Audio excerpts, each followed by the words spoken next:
perangkat desa yang tergabung dalam PPDI menggeruduk kantor DPRD Brebes guna menolak peraturan tentang masa jabatan. Polisi menerjunkan tim untuk memburu pelaku teror pelemparan batu di lajur tol Semarang Salatiga dan Semarang Solo. Pemkab Patimawai di Sepertan memberikan tanda pada ternak yang telah mendapatkan vaksin PMK menggunakan anting QR Code berbasis aplikasi. Selamat malam pemirsa, bersama saya Amanda Soraya, Anda tengah menyaksikan Jateng hari ini. Kita ke berita pertama. Aksi pelemparan batu yang dilakukan orang tak dikenal terjadi di area jalan tol Semarang Salatiga dan Semarang Solo. Polda Jawa Tengah membentuk tim gabungan untuk memburu pelaku pelemparan terhadap kendaraan yang melintas di lajur tol tersebut. Aksi teror pelemparan batu dilakukan oleh orang tak dikenal terjadi di area jalan tol Semarang Salatiga dan Semarang Solo. Meskipun tidak menimbulkan korban, aksi ini cukup meresahkan karena menimbulkan kerusakan terhadap kendaraan dan membahayakan bagi pengendara yang melintas. Unit Reskrim Polda Jawa Tengah serta Polres Semarang diterjunkan untuk memburu pelaku pelemparan terhadap kendaraan yang melintas di jalur tol Bawen Salatiga di kilometer 459 hingga kilometer 462. Aksi yang dilakukan oleh orang tidak dikenal itu menyebabkan 4 mobil mengalami kerusakan pada kaca depan. Insiden pelemparan batu yang terjadi pada Senin kemarin terjadi dalam kurun waktu yang bersamaan.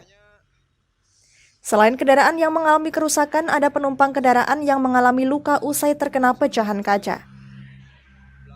Menanggapi adanya aksi pelemparan di jalan tol tersebut, Kapolda Jawa Tengah menginstruksikan jajarannya untuk memburu pelaku. Pasalnya, aksi pelemparan terhadap kendaraan yang melintas di jalur tol itu sudah masuk kategori tindakan kriminal dan cukup meresahkan masyarakat. Sudah kita bentuk tim, anggota Resmob sudah di lokasi, kita akan panggil korban, ini lagi kita cari, apakah ini nanti mengarah kepada anggota masyarakat yang iseng atau memang disengaja, nanti akan kita ungkap selanjutnya. Yang jelas, Resmob kita sudah muter, termasuk upaya-upaya preemptif dari Kesatuan Wilayah. Kesatuan Wilayah itu Ungaran, Salatiga, sudah kita perintahkan untuk lakukan patroli mobbing untuk mengeliminir itu. Okay? Selain memburu pelaku pelemparan di jalur tol, Kapolda juga membentuk tim untuk melakukan pengawasan di seluruh jalur tol yang ada di wilayah Jawa Tengah. Dari Semarang, Henufan, Lingkar TV, melaporkan.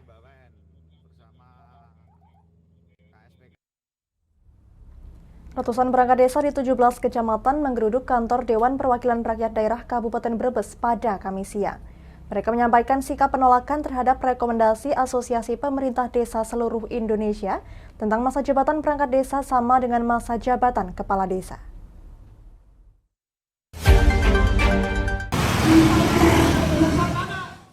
Aksi ratusan anggota PPDI diawali long march dari Stadion Karangbirahi menuju gedung DPRD dengan membawa puluhan spanduk dan poster berisi penolakan rekomendasi APDESI dengan pengawalan ketat polisi. Setibanya di kantor legislatif, perwakilan PPDI membentangkan spanduk dan menyampaikan orasi. Kemudian kedatangan mereka langsung disambut Sekretaris Daerah, didampingi pimpinan DPRD dan perwakilan Komisi 1. Bahkan ratusan PPDI mendesak perwakilan pemerintah daerah ikut menandatangani surat pernyataan penolakan nomor 001-PPDI.BBS-10-10/2022. Atas rekomendasi tersebut, seluruh PPDI menolak poin 4. Hal itu tidak sesuai dengan Undang-Undang Republik Indonesia Nomor 6 Tahun 2014 tentang desa.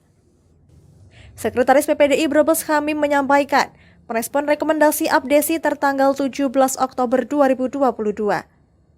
Seluruh anggota PPDI Kabupaten Brebes dengan tegas menolak rekomendasi tersebut, khususnya dalam poin 4 yang terkesan memangkas masa jabatan perangkat desa.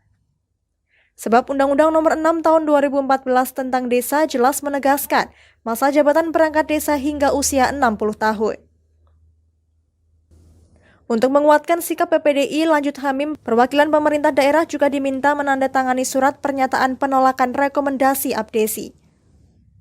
Hal itu dibuktikan dengan tanda tangan mulai Ketua Umum PPDI Brebes Hartoyo, Sekretaris Umum Hamim, Ketua 1 Poniran, Ketua 2 Irfai, termasuk Sekretaris Daerah Joko Gunawan, Wakil Ketua DPRD Wurja, Wakil Ketua Komisi 1 M. Rizky Ubaidillah dan anggota Komisi 1 Waidin. Di mana jabatan perangkat desa diminta untuk disamakan dengan jabatan kepala desa. Sangat merugikan sekali.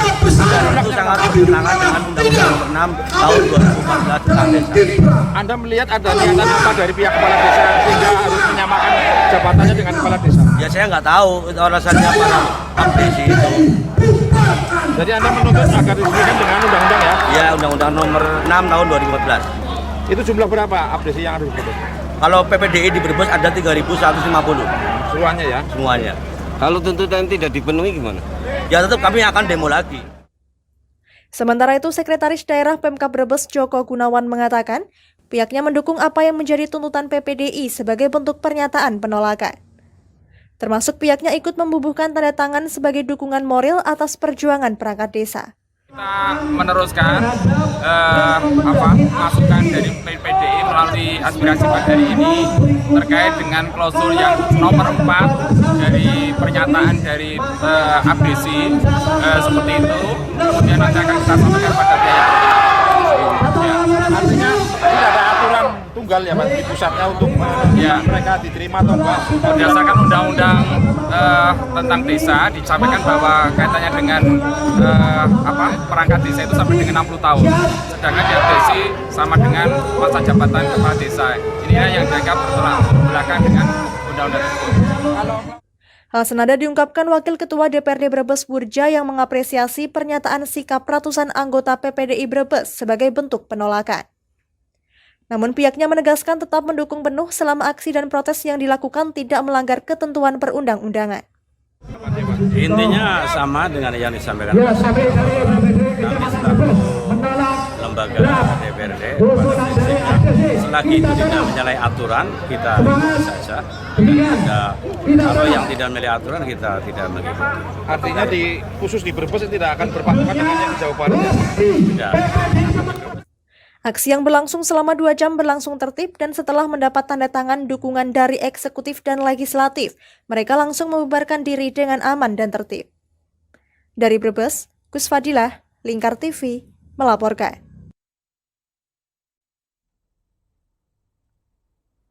Pemerintah Kabupaten Pati melalui Dinas Pertanian dan Peternakan atau Dispertan Pati melakukan vaksinasi PMK serta penandaan bagi ternak yang sudah divaksinasi.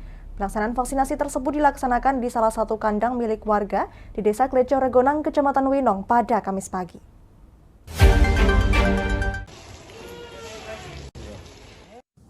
Pemerintah Kabupaten Pati melalui Dinas Pertanian dan Peternakan Kabupaten melaksanakan vaksinasi PMK bagi ternak serta penandaan ternak yang sudah divaksin PMK di salah satu kandang milik warga di Desa Kleco Regonang, Kecamatan Winong pada Kamis pagi.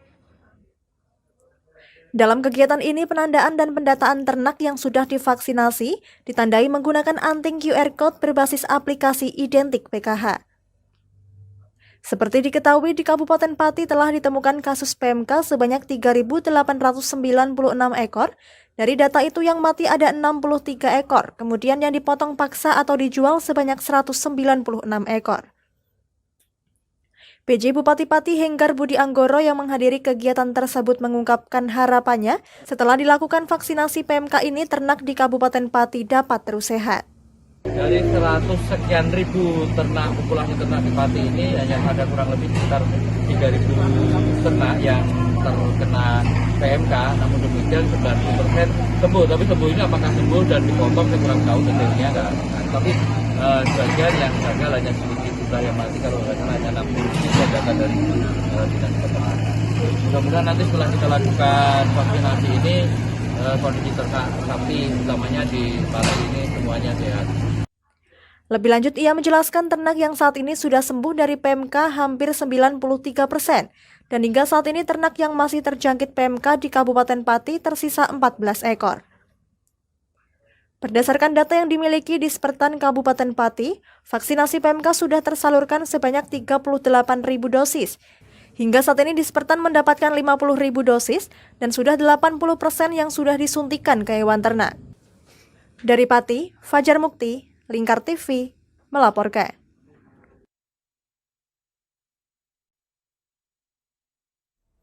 Jangan kemana-mana pemirsa, kami akan kembali usai jeda pariwara. Tetap bersama kami.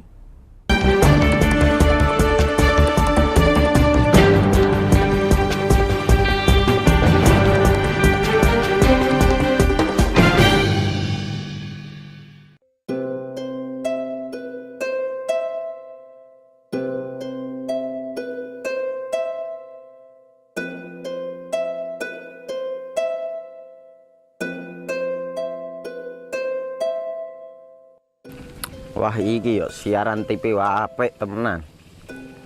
Filme cocok karo suasanane. Elah. Lah bro ngene iki awan-awan kok. Iki lho nonton TV, Kang. Wah, kenal nedan kowe wong genang delok HP kok delok TV piye?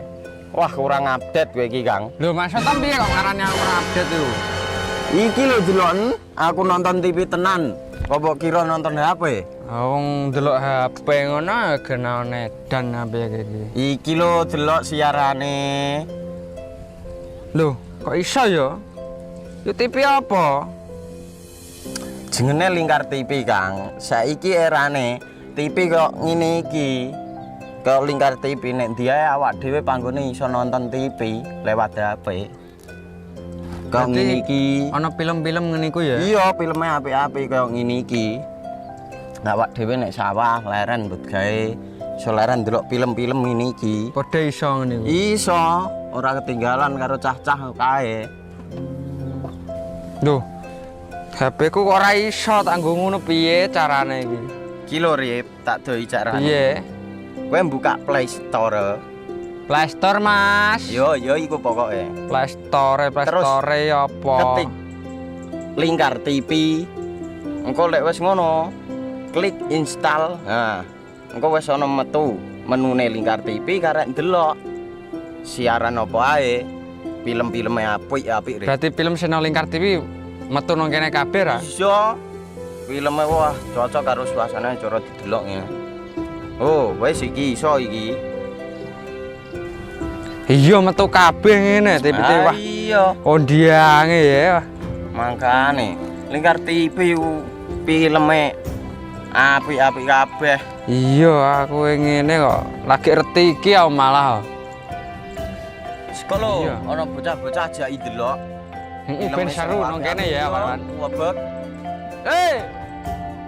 Rene lo. Tak deloki apik-apik ana film Jos iki.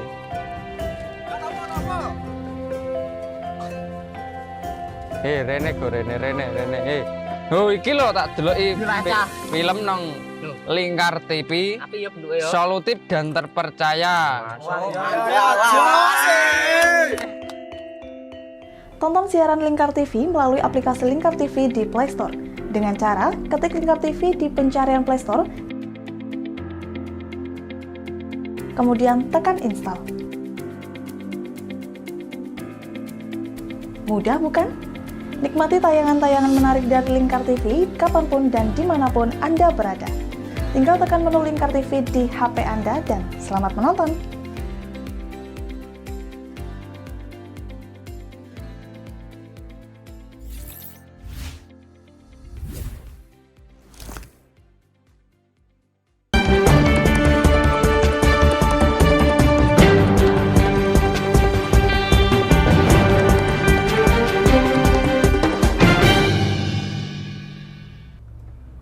Anda masih menyaksikan Jateng hari ini pemirsa. Pada pemilihan Kepala Desa serentak, jajaran Bupati dan Forkopimcam Kendal melakukan monitoring pilkades di beberapa wilayah rawan di Kabupaten Kendal yang dianggap rawan gesekan antar pendukung.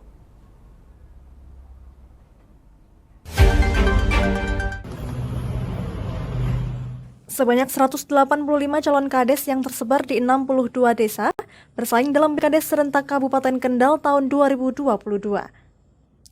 Para calon kades itu tersebar di 62 desa dari 19 kecamatan. Dari 62 desa pelaksana pilkades serentak yang dianggap rawan ada 4 titik. Untuk itu Bupati Kendal melakukan monitoring di beberapa titik yang rawan maupun yang tidak rawan gesekan antar pendukung. seperti di Desa Penjalin, Kecamatan Brangsong, Desa Tambakrejo, Kecamatan Patebon, Desa Gondang, Kecamatan Cepiring, dan Desa Pucangrejo, Kecamatan Pegandon. Kerawanan di wilayah itu dipicu adanya calon kades yang berasal dari luar desa sehingga membuat warga setempat tidak menerima. Dari hasil monitoring, menurut Bupati Kendal, pelaksanaan Pilkades kali ini berjalan kondusif dan aman. Terlebih pihaknya bersama Polres Kendal serta Kodim Kendal menyebar ribuan personel pengamanan di seluruh desa yang melaksanakan Pilkades serentak.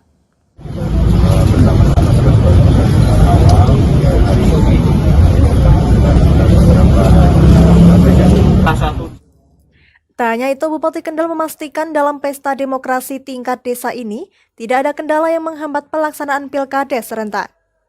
Salah satunya di TPS 7 Desa Gondang, Kecamatan Cepiring, suasana tidak begitu ramai hingga berdesakan karena pemilih tidak datang bersamaan. Kendala sementara ini berjalan lancar, tidak ada halangan yang berarti lah gitu. Kalau di sini ada berapa calon kades, Bu? Tiga. Satu Pak Mahfud, yang kedua Pak Joko Purnomo, yang ketiga Abdul Ghani. Itu calonnya. Sekitar 100-an lah, jam 1.